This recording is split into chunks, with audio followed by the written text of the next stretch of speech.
tao là lên đây này. Tao là đi lên đây quay lại. Em thôi là đi vào em phải vào bắt đầu. Bọn đây bảo ra lên đây mua bắt đầu. Lên áo ba bác lên đây mua họ có tiền không có 40 triệu.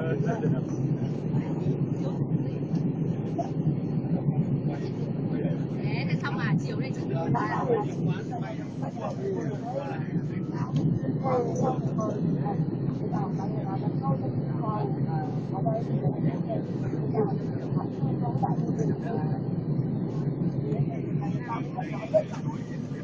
Anh ơi cao thì một hàng ơi không phải còn hai cái nữa tôi không như một đông cao rồi đâu không gần mấy trăm mét thôi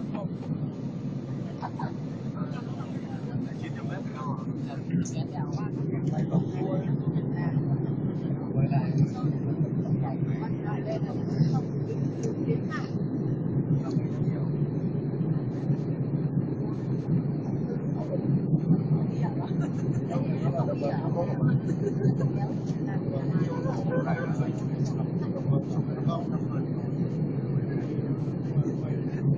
Giờ ra con ở đây để nó có đi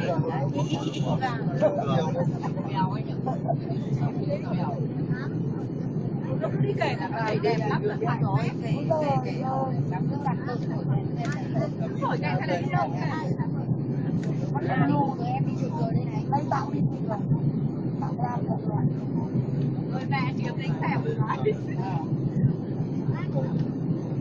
giờ nhớ mỗi chỗ mang đi ở đâu chém đâu ở đâu cũng được ở đâu cũng được thêm mình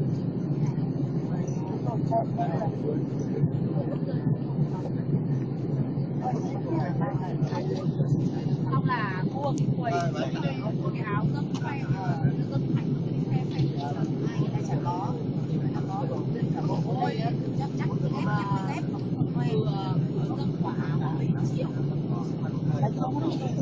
làm nó lên con này nó làm nó lên đó là nó có làm rồi đi cùng với cậu Đạt chắc cũng không gì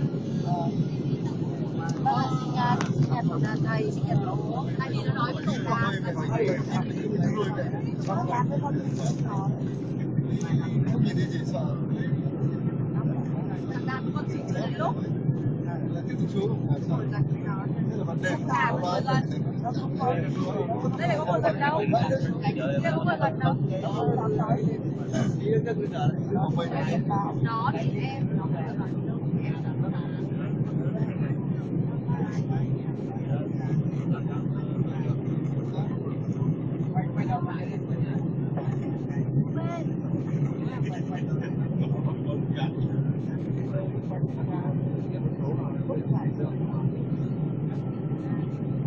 đây là mấy đứa mình đi ở trên đấy bảo éo đéo thì trông con kia đi con đồng gì con đồng nào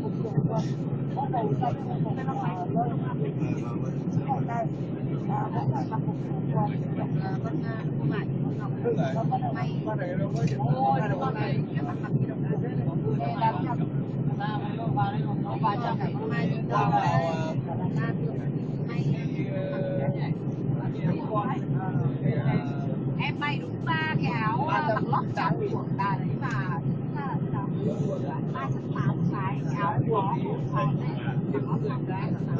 bằng khổ lắm người cây nhưng mà mình mặc thì mình mặc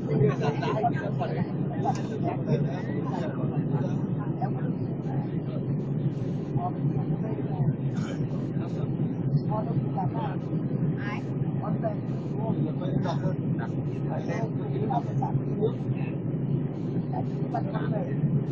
đâu thằng Sơn nó vẫn bê hàng rồi chị làm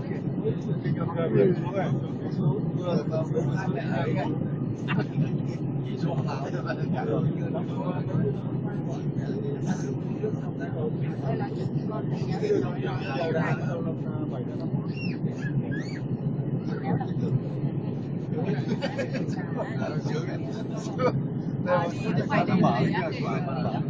phải để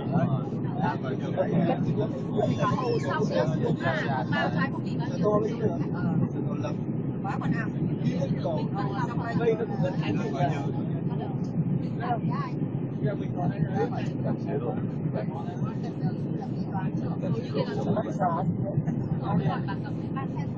Vừa xuống vừa sạch cũng đáng sợ.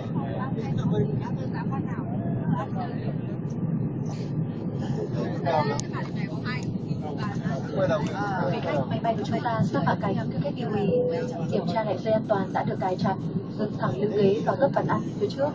Xin cảm ơn.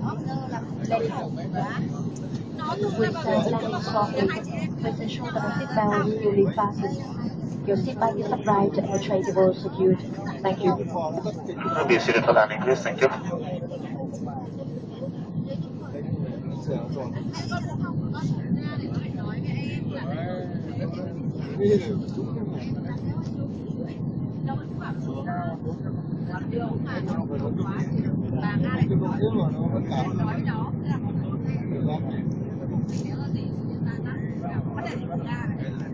Nó con nó xuống ra nó chỉ đi đâu đấy chỉ nó lên ra nữa mà nhập là cái tiền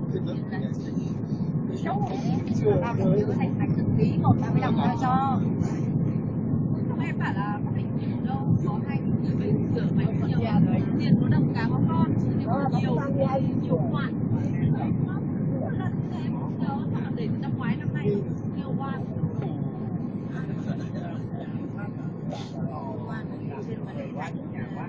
đều sẽ là thành quả sau này luôn. Yêu là rất không là thành nhá. Mà được này gọi là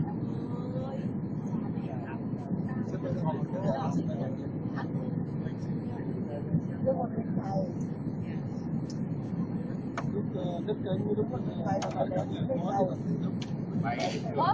chứ. Mày phải đi mơ dài, nó cứ xe máy. À bố, ta lại con đưa sang hai con nói đây. Bố để nó xe đạp lên cái xe quay nó thật ai từ cái xe đạp lên cái xe quay. Cái xe quay xong rồi chuyển sang chỗ cái Attila.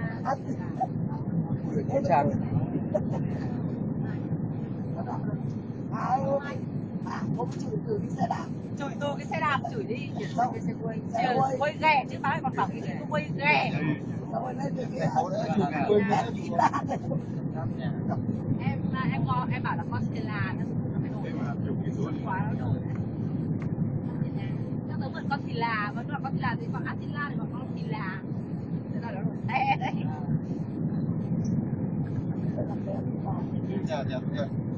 đẹp. Thế ở trên xa mình nhìn nó nó rồi đấy.